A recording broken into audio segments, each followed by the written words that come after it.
This video is filled with butterflies. You can't run from it. This is Project Monarch.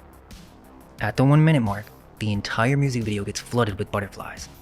Right around the time, the blonde girl comes in. Alice, the trigger personality. Her altar or her sexual doll state. That's not metamorphosis. That's mind control symbolism. Don't you get it? This is so much bigger than just the files. This is the mass sexual programming of women. A girl named Alyssa, Alice in a blue dress, with striped hair, at the most watched sporting event on earth, performing a song built around sexual monarch control. And the entire world watched it and applauded. She's so amazing. That shows you how layered this is. This isn't new. It's been in your face for over 60 years. Alice programming. However, what you just saw with Pink Panthers belongs to a specific category of programming. The Alice programming has a wide range of application, but for sex programming, the internet has a specific name for this type of programming. It's called kitten programming. The programming has a hierarchy, like a monarch, not just for the masses, but also for celebrities. Let's start with the first mind-controlled celebrity, Marilyn Monroe. Now what's interesting is, this personality was an entirely separate being from Norma Jean Mortensen. She referred to Marilyn in the third person. She said Marilyn would appear when she chose to let her out. It seems quite clear, even with the information available to the public, that she was exploited and subjected to mind control by powerful handlers. To what degree is for you to decide. In her youth, there were reports that she was SA'd as a teenager and forced to move out. This is around the age of 11. Now this isn't evidence, but I thought it was strange. There are some photos online of her as a child, with people describing it as a very Alice-like dress. It's not an Alice dress, but it's similar. Before she was famous, she worked at a burlesque house in Los Angeles. Anton LaVey, who would later found the Church of Satan, was the house musician. His own biography documents the relationship. Basically, the conspiracy community believes that Anton was a Hollywood programmer, and he did the same thing with Jane Mansfield, who was known as the working man's Marilyn Monroe. Interestingly, both Monroe and Mansfield were a part of a Blue Book model agency. Blue Book. So she was recruited as a model. Take note of that because this story is the same story. And from there, they completely transformed her. Look at the before and after. Her whole aesthetic changed. And now she has the platinum blonde, right? The first dumb blonde.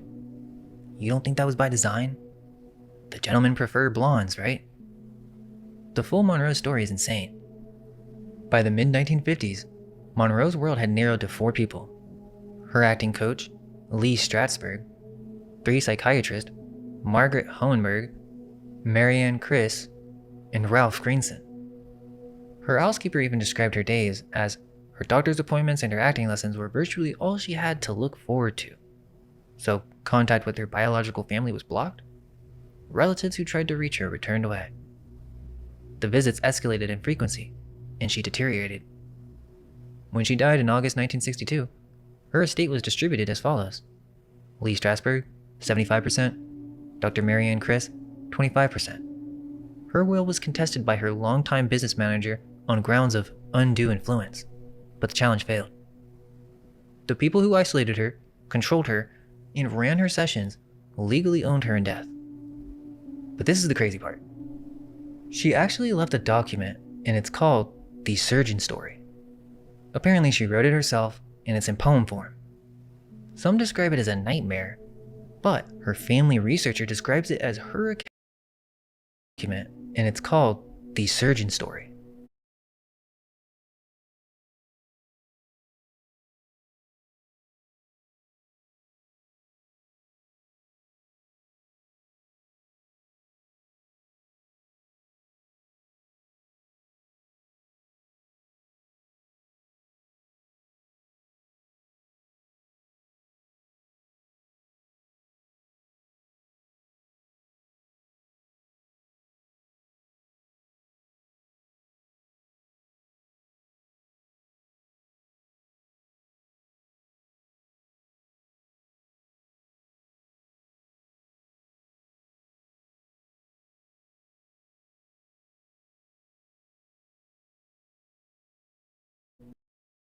Apparently, she really owned her in death by her longtime business manager on grounds of undue influence, but the challenge failed.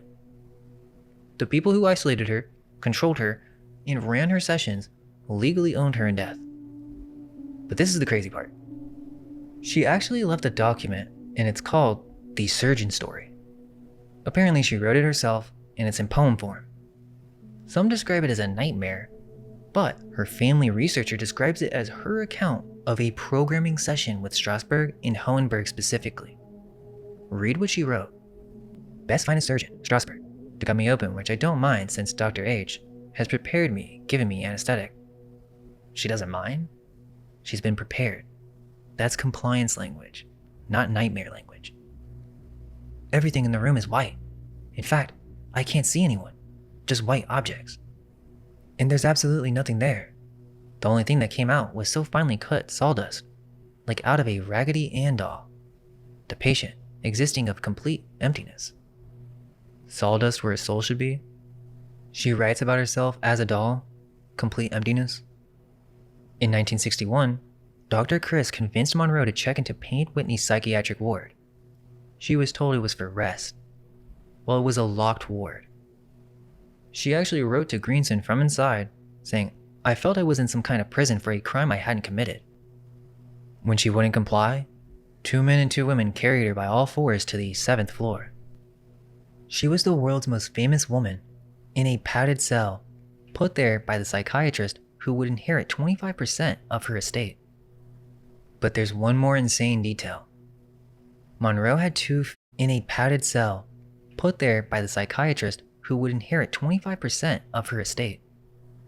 But there's one more insane detail. Monroe had 2 failed pregnancies. The official account is miscarriage.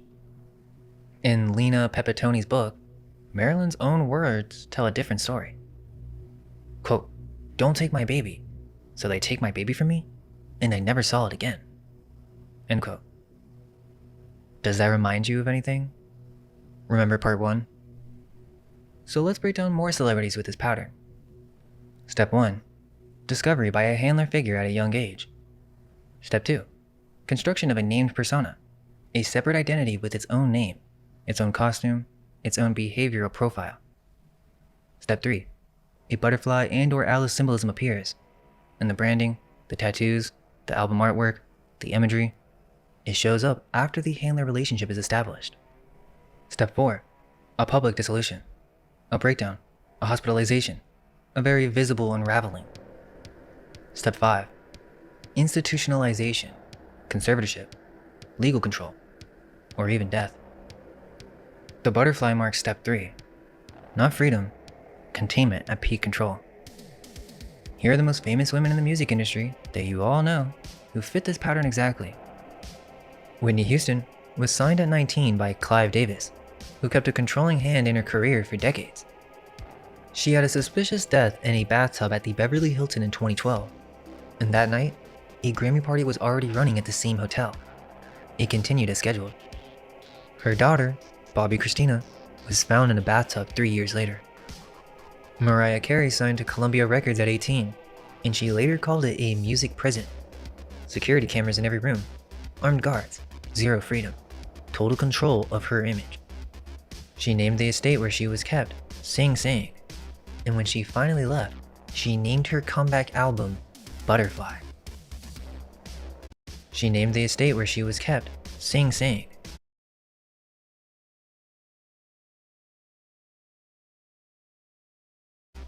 And when she finally left, she named her comeback album Butterfly. Freedom, total control of her image. She named the estate where she was kept Sing Sing. And when she finally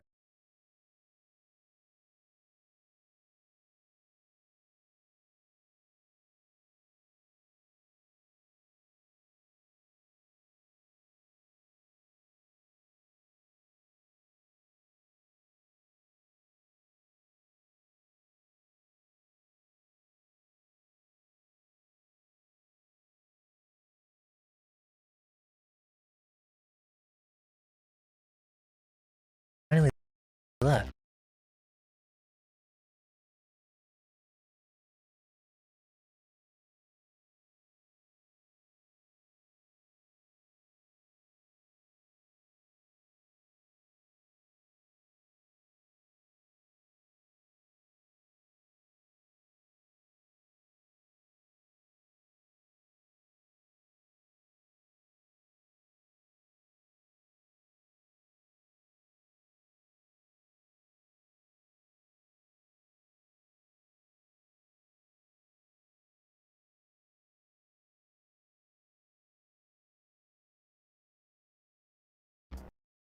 she named her comeback album Butterfly. We all know the Britney Spears story. Well, she got a butterfly tattoo in 2003. She described herself, at the height of her commercial control, as a sort of child robot. Beyoncé publicly named a second personality she described herself, at the height of her commercial control, as a sort of child robot. Beyoncé publicly named a second personality she accesses on stage. She called it Sasha Fierce. And she described exactly how the switch works. Usually, when I hear the chords, when I put on my stilettos, then Sasha Fierce appears, and my posture and the way I speak, and everything is different. Rihanna was 16 when Jay-Z signed her to Def Jam. Under my umbrella? Do you see the meaning? And Miley Cyrus. This is probably one of the best Monarch examples if you know her full history. Obviously, she's Hannah Montana. That's her Alice. Stefani Germanotta has an entire hierarchy of altars. Her music videos contain clear occult symbolism. Her performing altar is called Lady Gaga, and above that, she's Mother Monster. So an entity that sits above the performer. She literally tells you, go rewatch Bad Romance. The music video shows an asset kidnapped, drugged, and sold to a buyer. Over 1 billion views. Kesha's case is the most legally documented handler-asset relationship in recorded music history. Her 2017 album, Rainbow, ends in butterfly imagery. Nicki Minaj has a male alter she calls Roman Zelensky. In 2012, she also released a song called Marilyn Monroe, and the video shows her embodying Monroe. Taylor Swift built a decade-long persona as the innocent country pop girl next door. In 2017, a song called Marilyn Monroe, and the video shows her embodying Monroe.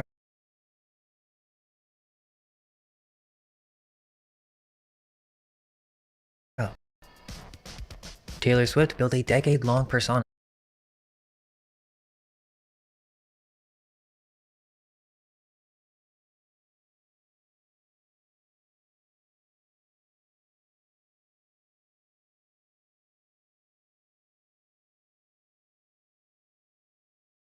as the innocent country pop girl next door.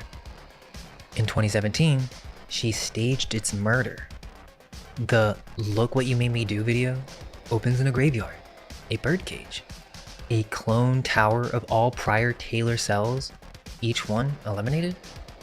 The bridge is the direct announcement. The old Taylor can't come to the phone right now. Why? Because she's dead. 1 billion views. Billie Eilish. She released her first single at 14, was signed to Interscope at 15, and was 17 when Bury a Friend was shot. In it, multiple sets of hands in black rubber gloves inject unlabeled syringes into her spine. She's dragged across the floor. The song is written from the perspective of the monster under your bed. Melanie Martinez. She built her entire career on this template. The Crybaby album in 2015.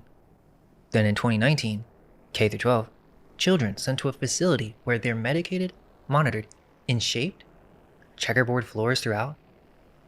Wide Awake from Katy Perry. Is that an inversion of Eyes Wide Shut? 2012. Over 1 billion views. In the video is an explicit Alice in Wonderland sequence. A Wonderland maze. A child self waiting inside. Poison fruit. A mirror. And then a butterfly garden.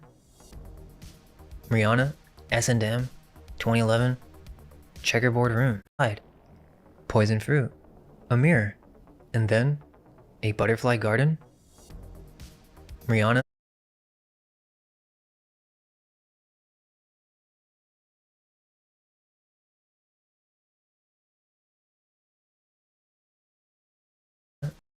S&M, 2011. Checkerboard rooms. A handler leash. Bondage throughout. Banned in 11 countries. This mind control destroys the sacred feminine within the female victim, turning them into nothing more than a piece of meat. Is this bondage throughout? Banned in 11 countries.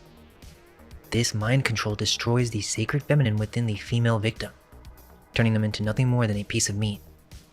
Is this what America stands for? It's not just women either. may have gone through beta programming as well. Think about it. She named herself after the agency, Candace Intelligence Agency. The crew neck is $60. Okay, but who's her husband? Her husband's closest friend is Andrew Tate, probably the second most famous accused trafficker in the world. There's a photo of Farmer and Tate on the wall of Tate's Romanian mansion. So they're friends. Well, Tate's father was a US Air Force intelligence linguist at Field Station Berlin, part of the Five Eyes Echelon network. He publicly claimed CIA. Keep in mind, Andrew moved to Romania, and when the charges came out, they went, and an entire movement was built. The old self dies, community replaces family, hierarchy with levels you ascend, chemical modification, and at the top, the monarch, the red pill pipeline. It's the same architecture. It's just for men. Want to be in the club? Want to be the top G? And by the way, this isn't a beta male take. The irony is, red pill content is actual MK Ultra beta programming. I'm just giving you the esoteric take. And it doesn't stop there. It's all over Hollywood. The Manchurian Candidate is the best example to start with. What's insane is the first version even tells you that this is Alice programming. So it's undeniable. That's the template. If you want to see this clearly, then watch the 2004 version. A politician engineered to become president with no knowledge that he's been programmed. One phrase spoken aloud, and he's gone. A separate personality surfaces, carrying separate memories, executing instructions the primary identity will never remember receiving. The 2004 version was science fiction. The original is based on real MK Ultra history. Silence of the Lambs, 1991. The cover is a death head hawk moth covering a woman's mouth. A young woman being conditioned, shaped, and used by an older male genius who understands the human mind at a level no one else does. He gets her information in exchange for pieces of herself. That's the handler dynamic. Dollhouse, 2009. Human beings with their personalities wiped and reprogrammed for clients, given names from the NATO phonetic alphabet. Alpha, Sierra, Victor, Echo, and they don't know their own triggers. Fox canceled it after one season. Black Swan, 2010. A dancer loses herself in a role, and a second personality emerges that can do things her primary self cannot. Special abilities. The transformation is treated as an achievement. Nita's bedroom has butterfly posters and a white rabbit next to the window. Those aren't random design choices. A Clockwork Orange, 1971, Kubrick. The government straps Alex down, forces his eyes open, drugs him, and subjects him to aversion conditioning until his personality is fundamentally altered. They don't punish him, they reprogram him. And Kubrick showed you the exact method, step by step. That was 1971, 2 years before MK Ultra was officially ended. The Butterfly Effect, 2004. A man discovers he has suppressed entire traumatic episodes from his childhood with no conscious memory of them. When he learns to access those memories, he finds versions of himself that he never knew existed. The whole film is built on one idea. The childhood events you don't remember are the ones shaping everything. Okay, now there are so many more, literally in the hundreds. We're not gonna... The whole film is built on one idea.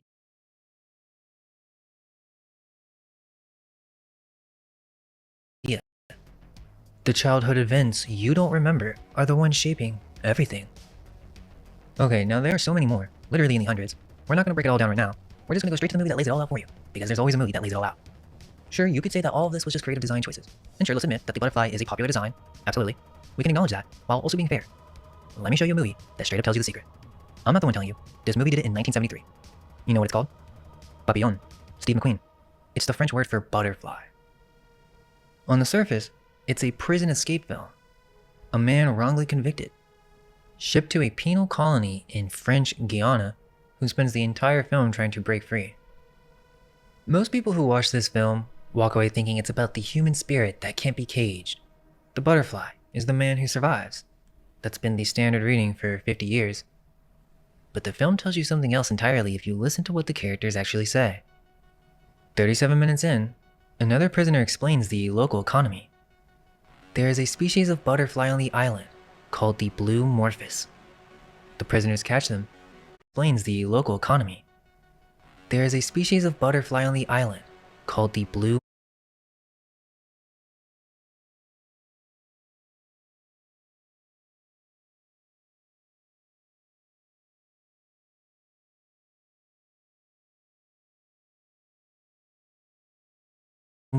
morphus. The prisoners catch them, and a man named Richter buys them from the guards. The butterfly's wings, okay, and this is a direct quote from the film, are used for dye in making American currency. So the prisoners catch the butterflies, The operator sells them, the guards get their cut, and the product becomes American money.